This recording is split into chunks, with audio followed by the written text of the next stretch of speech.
Bonjour à tous, avec l'aide de Dieu, nous allons étudier le cours numéro 267-268 dans le Rambam Sefer HaMitzvot, commandement négatif numéro 251. Il est interdit de se léser, se heurter, se blesser les uns les autres. Qu'est-ce que ça veut dire? Ce qu'on appelle en hébreu ona'a. Et ici, il s'agit d'une ona'at dvarim. Contrairement à ce qu'on a appris dans le cours précédent, dans la mitzvah précédente numéro 250, on parlait de ona'at mammon, d'une tromperie d'argent. Ici, il s'agit d'une ona'at dvarim, donc des paroles verbalement. C'est-à-dire que quelqu'un il va dire à un autre des paroles qui lui font honte, qui le font souffrir et qui ne pourra pas tenir tellement qu'il a honte. Comme par exemple, si cette personne-là s'est mal comportée dans sa jeunesse et on va lui dire, heureusement que Hachem il t'a enlevé de cette situation que tu étais avant. Donc c'est des paroles qui vont le blesser sur ce qu'il a fait, donc on trouve des choses qui lui font du mal. C'est ça que la Torah dit, velotonu ish et amito. Vous n'allez pas léser l'un son ami. Ici, quand on dit léser, c'est plutôt dans le sens de blesser l'un l'autre. Veyaret amelokacha, tu craindras ton Dieu. Nos sages disent, ce verset-là, l'otonu ish et amito, fait référence à onat dvarim, à une blessure qui se fait donc par des paroles verbalement.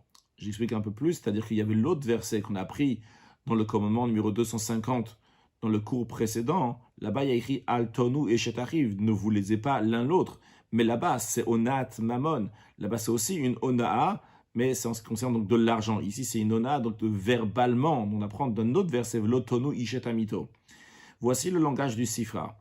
Lorsque la Torah dit Velotonu ishetamito, vous n'avez pas blessé l'un son ami, eh bien, c'est l'interdiction de le blesser verbalement. Comment cela? Si la personne est une personne qui s'était mal comportée avant et que maintenant il a fait teshuva, eh bien, on n'a pas le droit de lui dire « Hé, souviens-toi comment tu te comportais avant, etc. » De même, si, chas shalom, quelqu'un donc, avait des maladies, des souffrances qui lui arrivaient, et la personne vient chez lui et lui dit « Ah, tu sais, ce qui a passé ta faute sûrement, parce que tu t'es comporté comme ci ou comme ça. » Ça, c'est onad dvarim, c'est le blessé par la parole.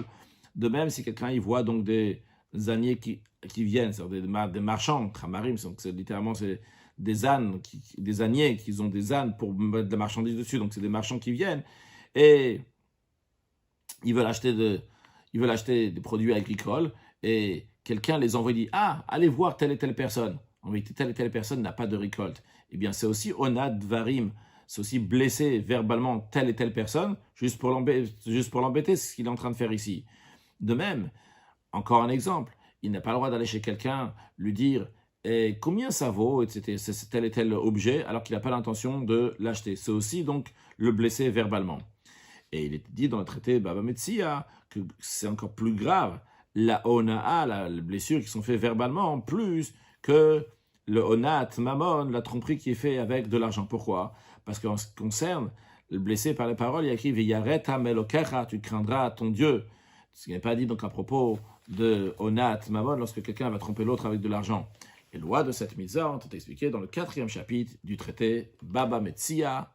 Une excellente journée.